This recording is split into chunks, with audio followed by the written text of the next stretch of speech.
Hello বন্ধুরা, আবার অনেক দিন পর রান্নার রেসিপি নিয়ে চলে এলাম। একটু অসুবিধার কারণে এতদিন রান্না দিতে পারিনি। কাল ছিল ফাদার্স ডে, তাই মেয়েরা বলল, মা চটজলদি কিছু বানিয়ে দাও। ফ্রিজে ছিল লোটে মাছ, তাই বানিয়েছিলাম লোটে মাছের ফিশ ফ্রাই। লোটে মাছগুলো ভালো করে পরিষ্কার করে ধুয়ে নুন, হলুদ আর লেবুর রস মাখিয়ে 15 মিনিটের মতন রেখে দিয়েছিলাম।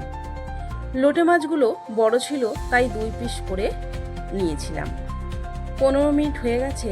এবার এর মধ্যে সর্ষের তেল, রসুন বাটা, গোলমরিচ গুঁড়ো দিয়ে ভালো করে মেখে আরও 10 মিনিট রেখে দেবো। একটা বাটিতে 2 চামচ কর্নফ্লাওয়ার, 2 চামচ ময়দা, অল্প নুন, চিলি ফ্লেক্স, গোলমরিচ গুঁড়ো দিয়ে সব উপকরণ ভালো করে মিশিয়ে জল দিয়ে একটা ঘন বেটার বানিয়ে রাখবো। এবার একটা করে লোটে মাছ নিয়ে ব্রেড কামে কোট করে কর্নফ্লাওয়ারে কোট করে নেব। তারপর আবার ব্রেড কামে ভালো করে কোট করে নেব। এইভাবেই সব বানিয়ে নেব। এবার গ্যাসের ওপর কড়াই বসিয়ে কড়াইয়ে সাদা তেল দিয়ে দেবো। তেলটা মিডিয়াম গরম হলে লোটে মাছের ফিশ ফ্রাইগুলো দিয়ে উল্টে পাল্টে ভালো করে ভেজে নেব। এখানে গ্যাসটা মিডিয়ামে রাখবো। এইভাবেই সব ফিশ ফ্রাই ভেজে নেব। সব ভাজা হয়ে গেছে। একটা প্লেটে এই লোটে মাছের ফিশ ফ্রাইটা পরিবেশন করে দেবো।